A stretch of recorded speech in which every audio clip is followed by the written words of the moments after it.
Hello, thanks very much for joining me again. Today's little project is it's really a recap, to be fair, on a box hinge. Now, we've had quite a lot of people ask us if we did a bigger box hinge than the 52mm ones.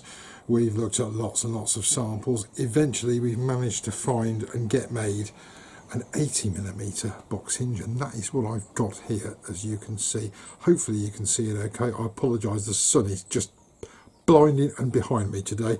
Unfortunately, whenever I film, it's either blinding behind me or blinding in front of me. But there we have an 80mm box hinge. 80mm is the outside dimensions. The inner turning dimension is 76mm. Now, the reason we haven't had these before is because many of the samples we've looked at, we just thought, frankly, they're flimsy and they're just not up to much.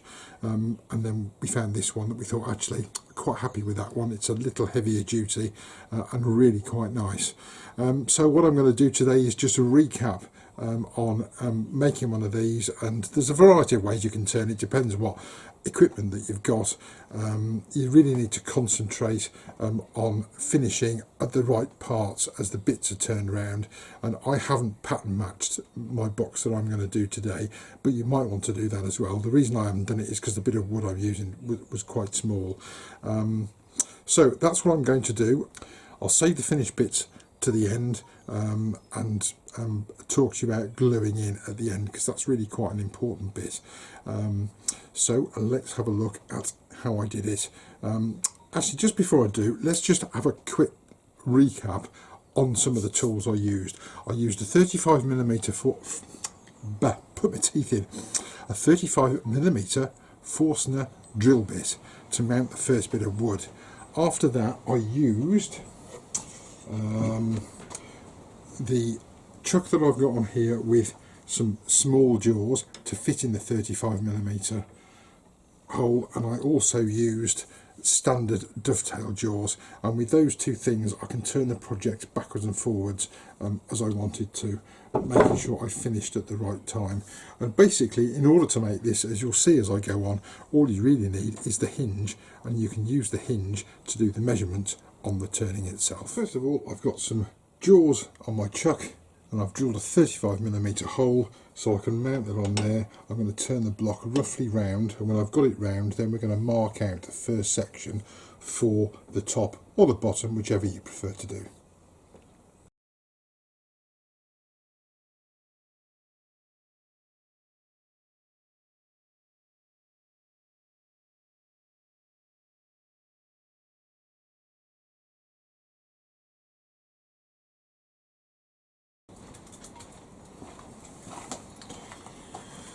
Once I've trimmed the outside so the hinge fits on there, I can then draw a circle around the inside.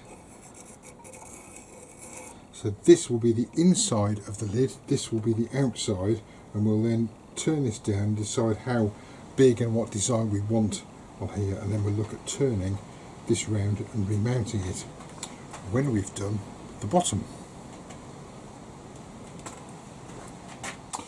When you've marked the pencil mark, what you need to do is turn away so you can no longer see the pencil mark, and that should be a good fit for the hinge.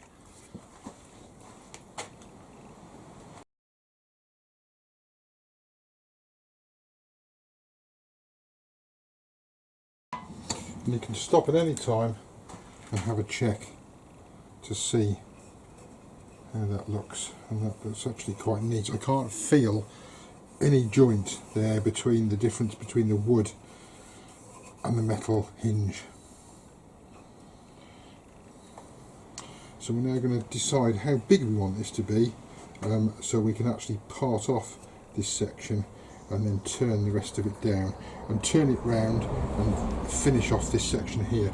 You will need jaws to hold this bit here quite firmly. It's quite a narrow piece of wood, but this is the lid, so this is the more difficult bit to do. Now, if I wanted to, I could use the parting tool on here, but I'm going to lose quite a lot of wood. This isn't a very big bit of wood I'm using here, so what I'm actually going to do is take this over to the bandsaw, and I'm going to very gently use the bandsaw to cut the lid off, and then I'm going to remount in standard dovetail jaws on the inside of there, and finish the top, and then we'll look at doing the bottom. I'm only using the band, so I'm not going to film that, just so I don't waste so much wood on here.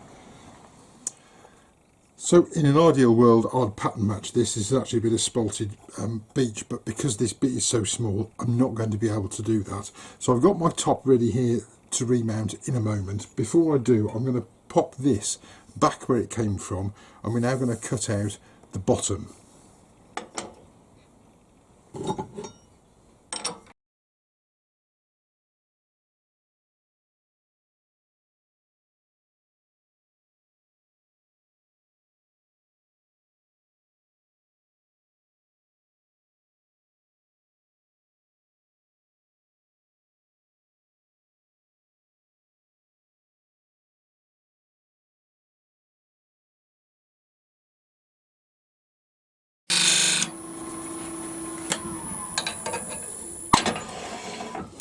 When you've got to this stage on the bottom or the top, you might want to think about how you want to finish the inside.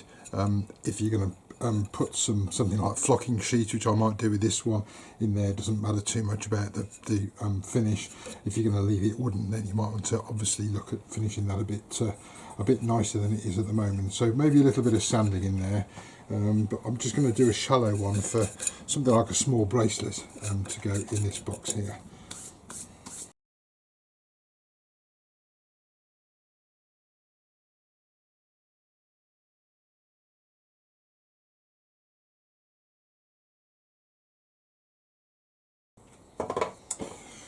So once you've moved the bits around in the relevant ways, I've left the hole in the bottom of this one, so I've got easy access to this. You can finish it off however you like.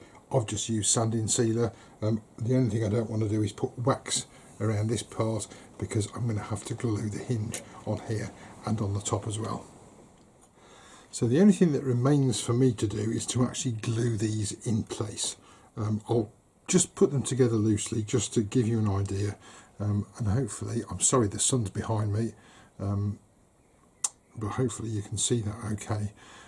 It's quite a nice little thing. So just a slight note of caution here. We've had one or two people with the smaller hinges that we do say, oh, the hinge is bent. Well, hinges don't bend. They do if they're put under a huge pressure.